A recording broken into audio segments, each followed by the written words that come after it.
Let's talk about the concept of a writer's room, because you just brought it up. Sure. And I know that I don't really get it. I've never been in one while writing is actually going on. Right. Neither have I. Well, what happens? I mean, you say, well, we need a script for the next episode. You sit there with 4 other people and actually write a script? I mean, how do you collaborate with other people? Well, for us, I mean, generally, it's funny. I literally, today was my first day on season 4. So, I mean, this process is just starting. So, you know, in general, I come in with a very broad strokes arc of what the season is. I always make the analogy, it's like a road map. As if I say, all right, we're going to go from New York to LA, and along the way we're going to stop in Chicago, St. Louis, and Vegas. Those things being, these are different story points along the season I want to hit. You know, I'll generally break it down for each character. This is Nucky's story for this season. This is Arnold Rothstein. This is what we're going to do in Chicago, et cetera, et cetera. These are the places I want to hit. And then it's a question of beating out the story or breaking the story. We'll say, okay, episode 1, you know, where are we going to start? And it's really the 5 of us sitting around a table saying, what if? Okay, what about this? Or what about, you know, for example, in season 3, we said, all right, well, we're going to come back. It's going to be 1923. We knew it was going to be the winter time. So we said, all right, why not, you know, New Year's Eve, all right? So that gave us sort of a framework to start the season around. It's a New Year's Eve party at Nucky's house. And that gave us an excuse to have all our characters together to start off from there. So that became a good jumping off point. And, you know, as Brian was saying, you know, then it's a question of really just having an A and a B and a C story. For example, sometimes we've done 6 stories within an episode. Okay. And then, you know, having a beginning, middle, and end for those things and try to mesh them together and then hope to God that there's some sort of thematic resonance there, and then it'll carry on to the next thing. Once we have the next episode, once we have an outline, we'll put that aside and we continue working until we have 5 outlines, 1 for each writer. Okay. And once everybody has an outline, we'll say, okay, everybody goes off for 2 weeks, writes a script, comes back, and then we're off to the races. Andrew, what made Royal Pains, because you were talking about NBC not, well, telling you what they wanted, and you still don't know. They went around a brain surgeon who's a vampire or something, for all you know. What made Royal Pains a USA Network show?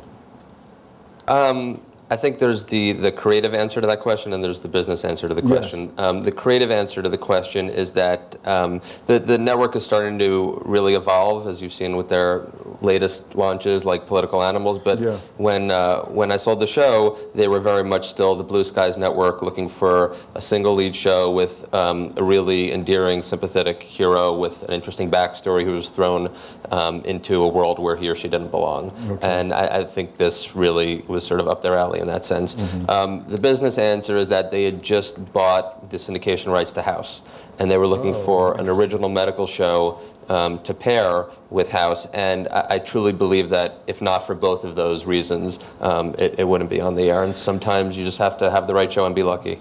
How much input are the USA Network people giving you in guiding the way you make the show, so that it looks to them like a USA Network series when you're done?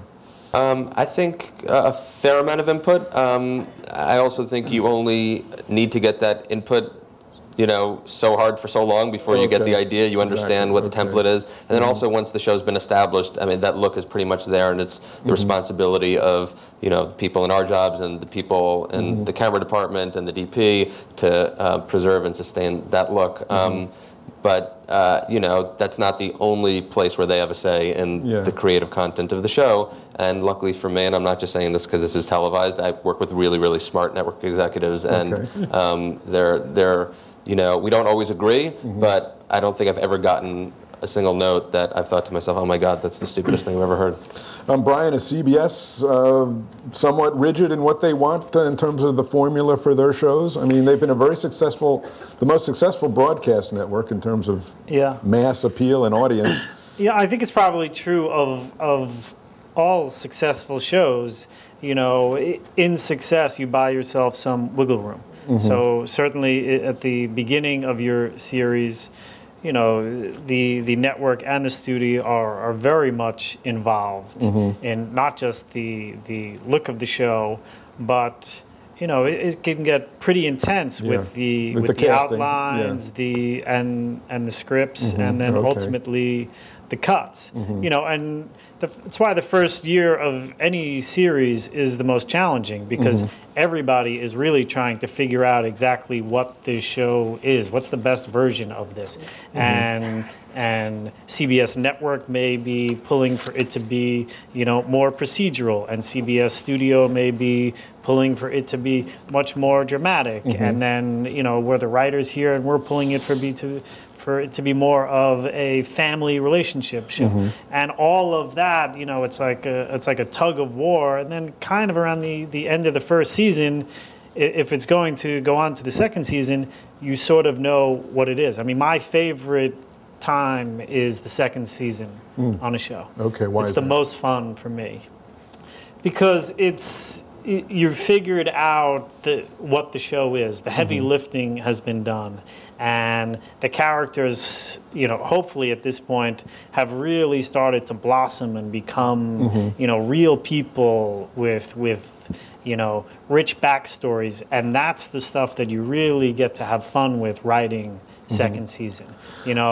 Like in season 1, Detective Danny Reagan, he's just, a detective. You've seen a million of them. Yeah. By season 2, his story is unique, and it's fun to go down those roads.